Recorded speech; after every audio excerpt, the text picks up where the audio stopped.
He deliberately tampered with the light fixtures at home, making sure that flipping the switch would create an electrical spark.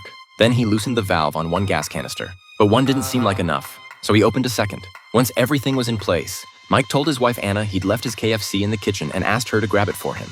Anna didn't suspect a thing.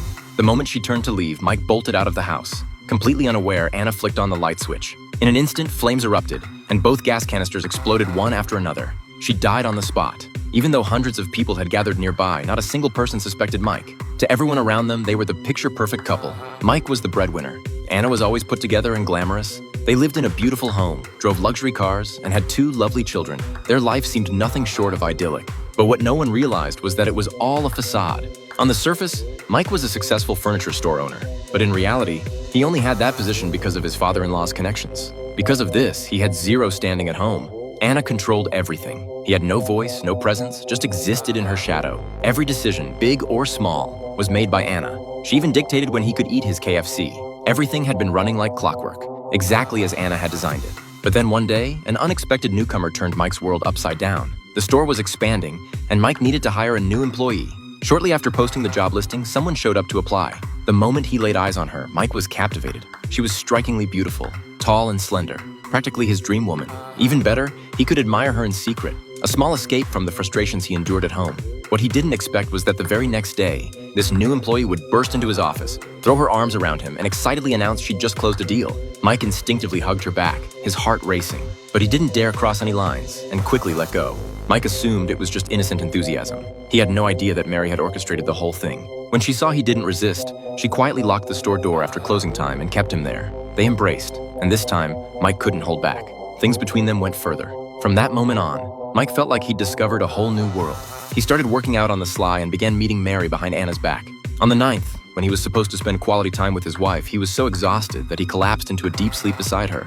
Anna didn't suspect a thing. In fact, she felt reassured and content. One day, the store threw a party, and all the employees gathered at Mike's house. Mary was there too, of course. Watching his wife chat with Mary at close range, Mike broke into a cold sweat, terrified their secret would slip out. And as fate would have it, the more he worried, the more likely things were to go wrong. When no one was looking, Mary cornered him. But this was his own home.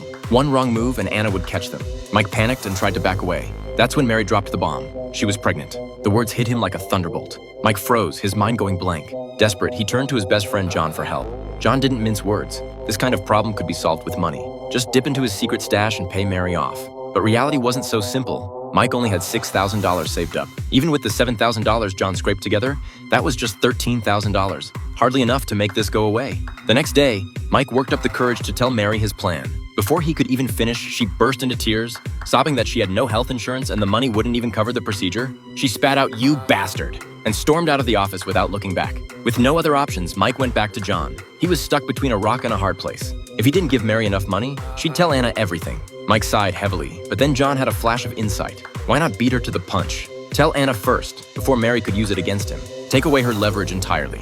They agreed on the plan, and Mike gathered the nerve to face Anna. He started with small talk, beating around the bush, then admitted he'd made a mistake and asked for forgiveness. When Anna demanded to know what he'd done, he stammered and couldn't get the words out. But under her relentless questioning, he finally confessed everything. Anna was furious, just as expected. But for the sake of their family, she swallowed her rage. After some discussion, she made up her mind.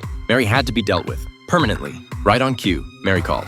Anna signaled for Mike to answer and put it on speaker. She wanted to hear exactly what this woman had to say. Sure enough, $13,000 wasn't nearly enough for Mary. She raised her demand to $25,000. Anna made a snap decision. Play along. She had Mike agree to everything, planning to slip Mary poison when they met. That evening, Mary showed up as arranged. Before handing over the money, Mike suggested they share a drink to say goodbye. What Mary didn't know was that he'd already spiked the water with sedatives. Within minutes, she lost consciousness and passed out. The couple loaded her into the car and drove her back to their garage.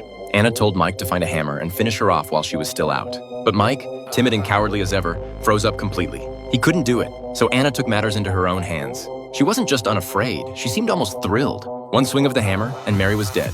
After examining the body, Anna came to a conclusion. The woman had never been pregnant. Mike had been played from the very beginning. Anna ordered him to bury the body in the backyard, good fertilizer for the garden, and coldly informed him that from now on she would personally interview all new hires. The next day, the sheriff stopped by the store to ask questions. Had Mary come to work? Her car had been found burned out in the woods. Mike, relying on his friendship with the sheriff, managed to brush off the inquiry. But what he didn't know was that Mary had been part of a con operation, and he'd been their mark all along. After Mary disappeared, her accomplices quickly grew suspicious of Mike. That afternoon, they handed an envelope to Mike's son. Inside was a photo of his wife and a note. 2 o'clock, the bar. With no choice, Mike showed up at the bar and came face to face with Paul and his crew. At first, he tried to pin everything on Mary, claiming she'd taken the money and skipped town. But Paul wasn't stupid. He laid down an ultimatum: $20,000 by tomorrow, or Mike's entire family would pay the price. Mike didn't waste a second. The moment he left the bar, he told Anna everything Paul had said. To his surprise, she remained completely calm. If there was a problem, they'd solve it. One body wasn't enough, then they'd make it 3. That night, Mike and Anna snuck into Paul's place. While the house was empty, Anna hid Mary's body in the freezer while Mike kept watch outside. As luck would have it, Paul's brother stumbled home drunk and walked right into Anna. She didn't hesitate. She killed him on the spot. When Paul returned and found his brother's corpse, he was terrified. Anna had planned ahead. She'd already used a burner phone to tip off the police, reporting that Paul had committed murder and hidden a body.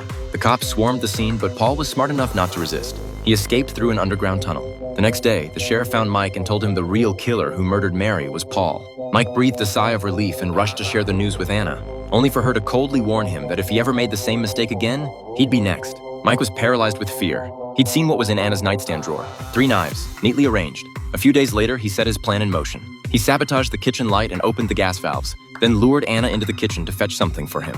Completely unsuspecting, Anna hit the switch, and the gas ignited, killing her instantly. From that day on, Mike no longer lived in fear. But as he stepped out the door one morning, he realized someone was watching him. It was Paul, the one who had gotten away.